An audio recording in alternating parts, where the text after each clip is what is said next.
dambe jam fa o siara nda kunno ngata ngasa len loke dami do je ka ke do lu ka ke bari mo buga fo nyeko el kafiri andi wala anu ngasa li ko ma ngasa lingo ne mo kafiri andi buga sala ko ma mena yo fa ko rolo ne mo kafiri andi ma amade no ni buga sala nyoko aha yan kafiri andi wala buga sala ko ma odo mote na pour ye dino nyi nyamino mol bulu fo ya shubuhal sambana men ngalon ko molta ko indi molta ko wala alam a shego nyino mu domande ndi ko men denda bidala ala ta'rif wala ani nga misali ndi sambana salatu nabila men ngalon ko dia mole siyata je wala ken nga fulate la men ngalon mol kam mol tumi je kulla men ngalon ko amanjara bayra te defa na kitabo se ya bonni min do ate defa na kitabo do ndel biya majlis oke so ni wa do le ka ko ha matas dal wo ndel biya majlis oke shego fa ma ya ba yang mol karanal femba bi melialon ko be dawala femba tammi dama majlis adu majlis kitabo le fa karan jam madrasol yo bari modol be je mem bala fadi Cheikh Hassan e katari na majlis kitabo le fa mata wol le fa karan non do ko dol be yende ñoo sabal bari idel fon ka fama kitabo nyin karanna membe kitabo ko na bukalo na le qado do ke wado ya faye majlis al islam ala bi birawno la imam ke wado ya faye ko defon ka ko malo ngande samara dani la dani ko men bo kon no yamre te bolon na ba tawla ñina la wala so lon demande ndi ko men den da bida ñina ani misalo ñina tay ambe ala dan la fasin jeri Sheikh abaraka bake ila jabironi koita Senegal yo mina murune kan la Sheikh bari ñu kuma dantal ko indi jawul kuma ba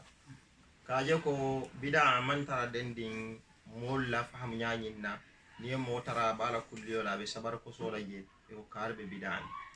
wala mo mari ni man tara bida ke kan be ala soko o nyanda mo nyanta o faham la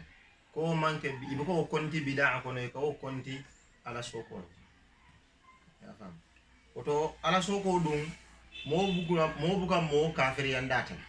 ko hali sunnati wal jamaa itol buka mo ka wala mol milyalon ko be kila la taran siloka ala la kitab anin kila taran alayhi salatu wa alayhi wasallam mol ka nyulle to la ahli sunnati wal jamaa njikita ko misilime sheikh ibe la filale yake ahli sunnati wal jamaa kada minatinna ni ko mol mi be kila la taran siloka wol buka molu kafiri yandi ala soki kuol enje ko nyindongol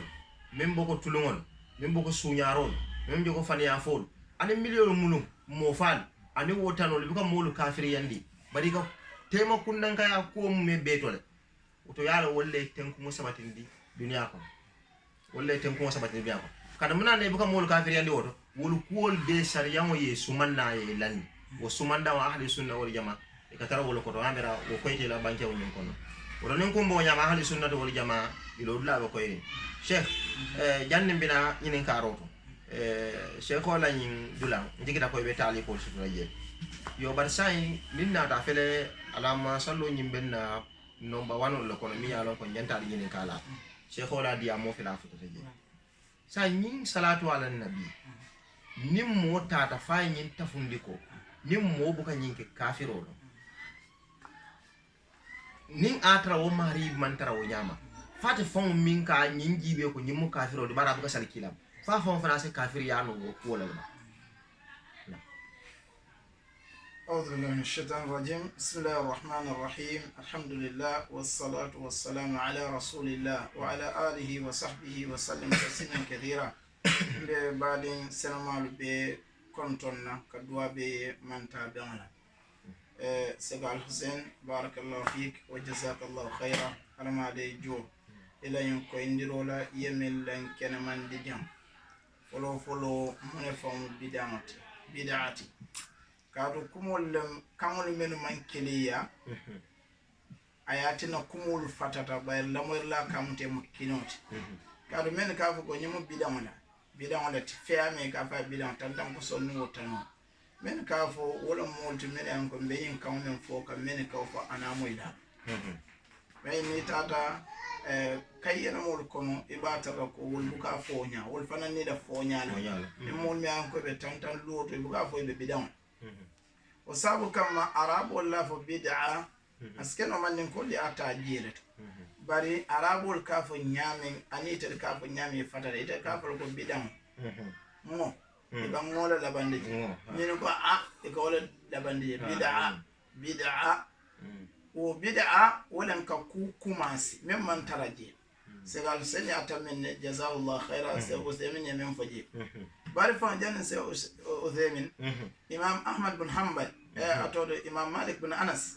atal fulo nyimfo ko mani bitada fil islam bid'atan yaraha hasana faqad za'ama anna rasulullah sallallahu alayhi wa sallam khana ar-risala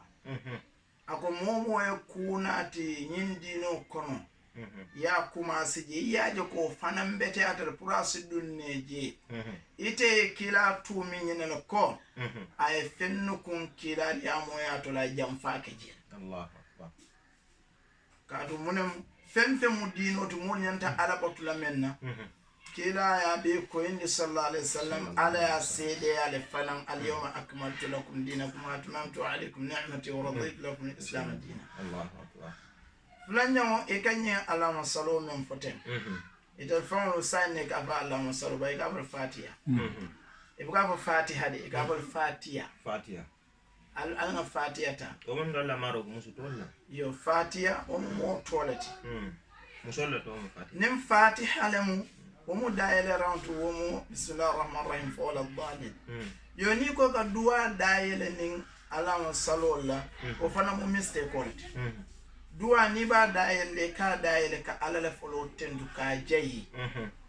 o ko la isina duwa kila sallallahu alaihi